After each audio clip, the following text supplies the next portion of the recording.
Olá, amiguinhos! Reativando um pouco este espaço virtual aqui no YouTube para falar de Rock in Rio. Você deve estar se perguntando por que o James voltou ao YouTube para falar de Rock in Rio. Bom, primeiro que eu precisava de um espaço um pouco maior do que as redes sociais para conversar sobre esse assunto e eu acho que o espaço tanto do Instagram quanto de TikTok não cabem muito um diálogo, uma conversa.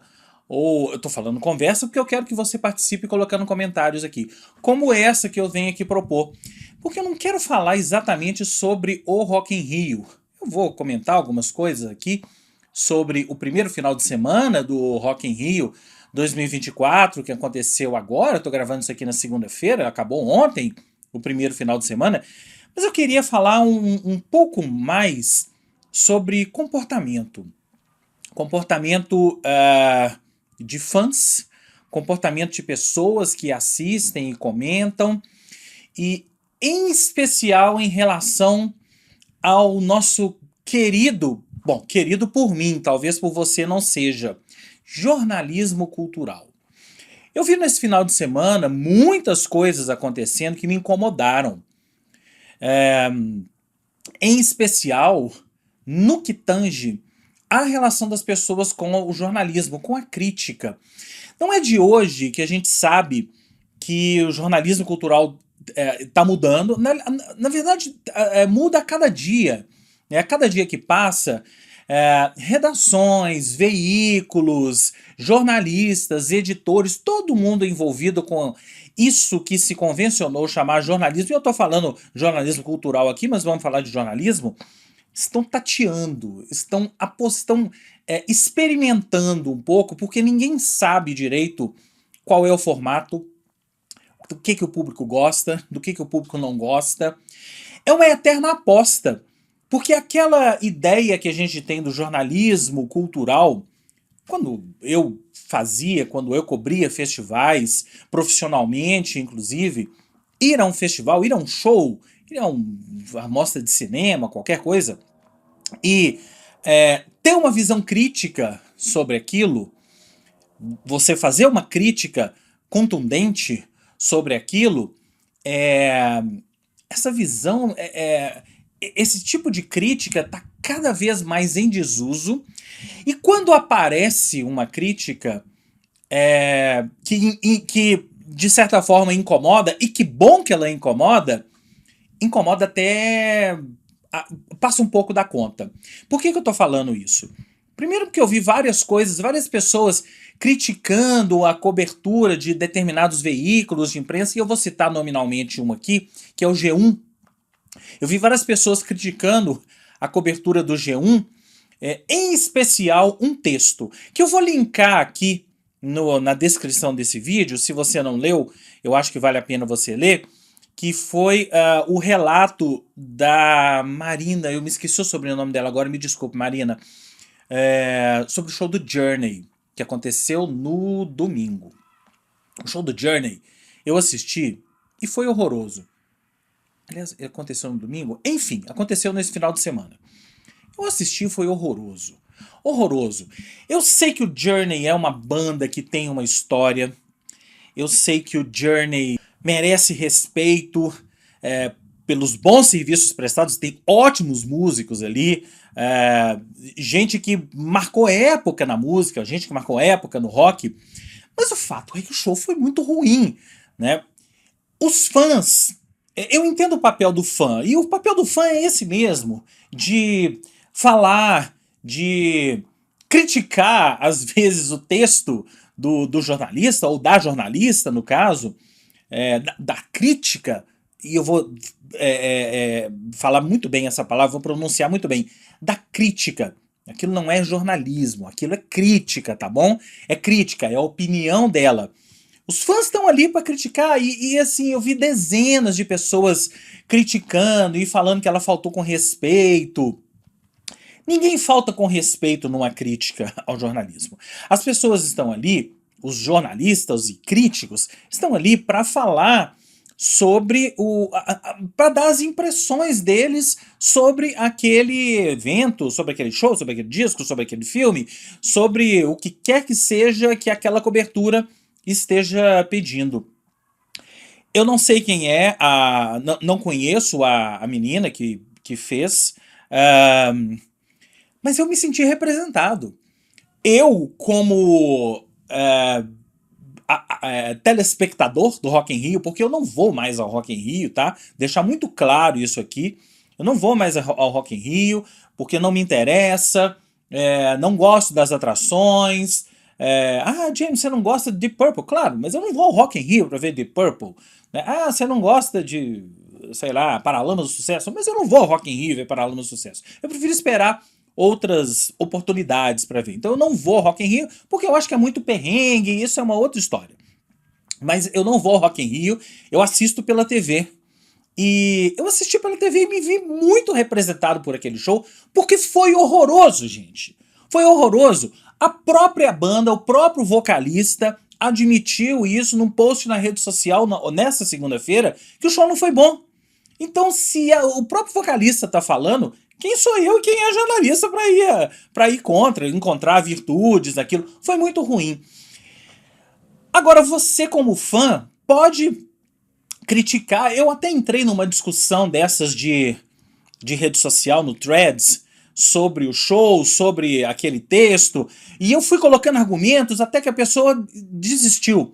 Eu gosto de discutir esses assuntos relacionados a jornalismo cultural, e se passou do ponto, se não passou, que rumo estamos tomando, mas a pessoa desistiu e falou, beleza, abraço, sua opinião é diferente da minha. Tudo bem, a gente tem opiniões diferentes mesmo, mas eu queria discutir isso mais. Eu queria prolongar aquela discussão, porque eu acho que é uma discussão relevante, é uma discussão pertinente nos dias de hoje. Agora, você ir até o LinkedIn da pessoa, as redes sociais da tal jornalista, me desculpe novamente que eu esqueci o sobrenome dela, é Marina alguma coisa, tá? Tá no link, tá linkado aqui o texto, vocês vão ver.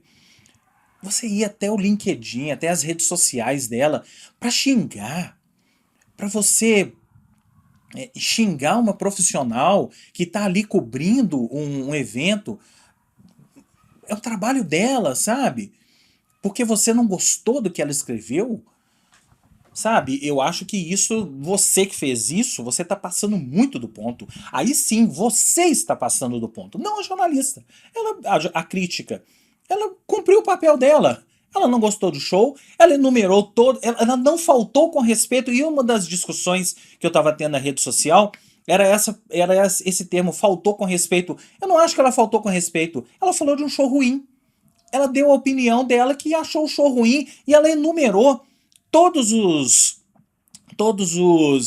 motivos porque ela achou o show ruim. E isso me fez pensar em que ponto a gente está desse tal jornalismo cultural. Isso suscitou uma discussão muito grande em grupos de WhatsApp que eu tenho, de amigos, muitos jornalistas, falando sobre isso. Como que a gente está tateando ainda, né?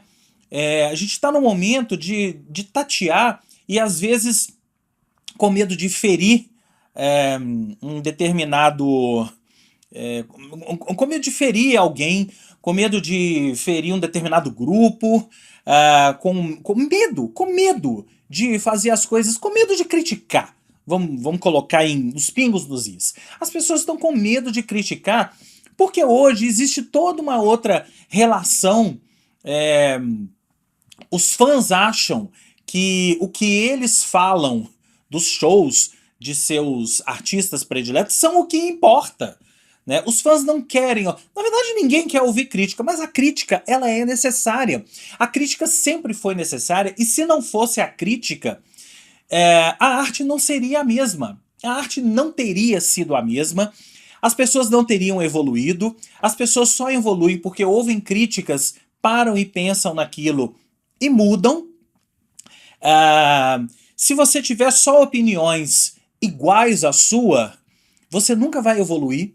Você precisa ter opiniões contrárias à sua. Você precisa entrar em embates para você evoluir mentalmente, evoluir psicologicamente e evoluir como ser humano, como profissional, como ser humano, como formador de opinião. Esse é um termo tão em desuso, mas eu acho que cabe aqui.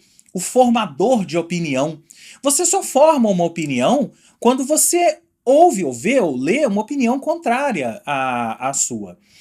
E eu acho que o fato de tantas pessoas, fãs, né, os fanbases, né, reclamarem de críticas, de opiniões contrárias, as críticas estão cada vez mais escassas.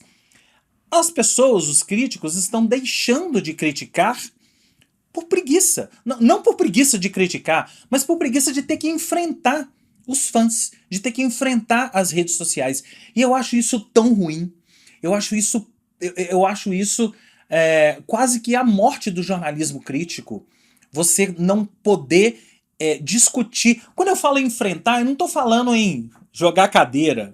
Você me entendeu, né? Não estou falando de jogar cadeira no adversário. Eu estou falando de ter uma discussão saudável, de estar num fórum que permita isso, ter uma discussão saudável sobre aquele show, colocando argumentos e tentando ouvir a opinião contrária. As pessoas não sabem ouvir mais, as pessoas só sabem vociferar, as pessoas só sabem despejar suas opiniões, só sabem gritar, e quem fala mais alto é quem acaba vencendo. Quem, no final das contas, acaba vencendo são os fanbases, porque eles sim acabam falando mais alto e vencendo os jornalistas. Olha, eu fiquei sabendo de coisas muito tristes que depõem contra o jornalismo, depõem contra a profissão do crítico. Fiquei sabendo assim que, em off, tá? Não sei se eu posso falar isso, mas enfim, chegou aos meus ouvidos, tá? Que a assessoria de comunicação reclamou de vários textos, em específico do G1, tá? Pode ter feito isso com outros veículos, mas eu queria falar sobre o G1. Eu fiquei sabendo que a assessoria de comunicação do Rock in Rio reclamou dos textos, reclamou de crítica. A assessoria de comunicação, a assessoria de imprensa reclamou de uma crítica feita por um jornalista. Devia estar trabalhando do mesmo lado, tá, assessoria? E eu fiquei sabendo que o próprio diretor artístico do Rock in Rio ligou e pediu para trocarem o título de uma matéria. Eu sei que existem relações comerciais do próprio G1, Globo, Rock in Rio, eu sei disso tudo. Mas eu acho que quando essas relações... E isso não é novo, tá? Isso não começou esse ano, vale registrar. Isso sempre existiu. Mas eu achei que em 2024 a gente não fosse precisar ainda estar discutindo esse tipo de coisa. Ainda estar discutindo que a crítica é necessária para o próprio evento evoluir. É nítido que o line-up do Rock in Rio esse ano foi dos piores de todos os tempos. E isso é um consenso. Isso é um senso geral. E não sou só eu que estou falando, não. A bilheteria falou isso muito bem. Esse Rock in Rio foi o primeiro que não esgotou em muitos anos. Tem ingressos à venda para o próximo final de semana, para o show do Ed Sheeran. Quando um dia no Rock in Rio com Ed Sheeran não esgota ingresso, é porque tem alguma coisa errada com o evento. É nítido, foi consenso geral que esse é o pior line-up do Rock in Rio. Não sei se em todos os tempos, mas pelo menos desde da retomada do Rock in Rio de 2011 para cá, acho que a gente pode cravar isso. Claro que os fãs, o fã do Evanescence, o fã do Avenged Sevenfold, o fã do Travis Scott, claro que ele não vai falar que o line-up é ruim, porque o ídolo dele tá lá. Mas pega aí o geral desse Rock in Rio e compara com os outros anos, compara com os artistas que já estiveram nesse evento, compara com o próprio line-up do Rock in Rio de 2022. De 2022, 2 anos atrás, foi melhor. Quem tá falando isso com vocês é uma pessoa que não vai ao Rock in Rio porque há muito tempo não acha o line-up interessante, mas é muito fácil a gente ver isso, a gente pegar esse line-up e comparar com os outros e comparar com o atual estado da música. Quem é que tá fazendo música, quem é que tá fazendo sucesso, quem é que faz e acontece no mundo da música. E aí eu já tô entrando no line-up propriamente dito, nos shows que eu vi. Eu não vi nada ao vivo, tô aqui de novo uma pessoa que falou tudo pela TV, tá aqui de novo uma pessoa conversando com vocês que viu tudo pela TV. E eu não vi tudo, tá? Eu vi alguma coisa. E é engraçado como os dois shows que mais me chamaram a atenção pela TV são dois shows de artistas que não fazem parte do meu gosto pessoal. Não fazem parte do meu universo musical. Que foram o Evanescence, que eu já citei aqui. Eu nunca dei tanta bola pro Evanescence, ou Evanescence, mas é inegável que eles sabem entregar um bom show. E entregaram um showzaço. Entregaram um show espetacular. É uma banda que sabe jogar nas quatro linhas. Sabe fazer show em estádio, sabe fazer show em festival, sabe, tem o público na mão. A impressão que dá é que a Emily e o resto da banda entraram ali e tiveram um problema no início, vocês se lembram? Problema com o earphone dela. Mas depois entraram e jogaram e ganharam de goleada. O outro show que me impressionou muito foi o do Travis Scott. É outro artista que não faz parte de jeito nenhum do meu universo musical. Mas eu fiquei tão impressionado com aquele show, e tão impressionado não só com o show, né, porque ele muito espertamente constrói o show dele na passarela, então ele está o tempo todo ao lado do público, ao invés daquela coisa de palco e público, né, daquela relação palco e público, ele está no meio do público, e a gente entende, inclusive, o porquê da Ludmilla não poder ter usado aquela passarela, porque o show dele é todo ali, tem cenário ali no meio do público. Mas me impressionou a reação do público. Show é isso. Você não precisa gostar da música, mas a comunhão artista-público que o Travis Scott conseguiu ali, acho que foi o ponto alto de todo o fim de semana. Eu não tenho dúvida disso. Pegue aí os vídeos. Você consegue procurar aí os vídeos dos shows do Travis Scott. Quem é assinante do Globoplay, por exemplo, tem vários vídeos lá. Vocês vão ver...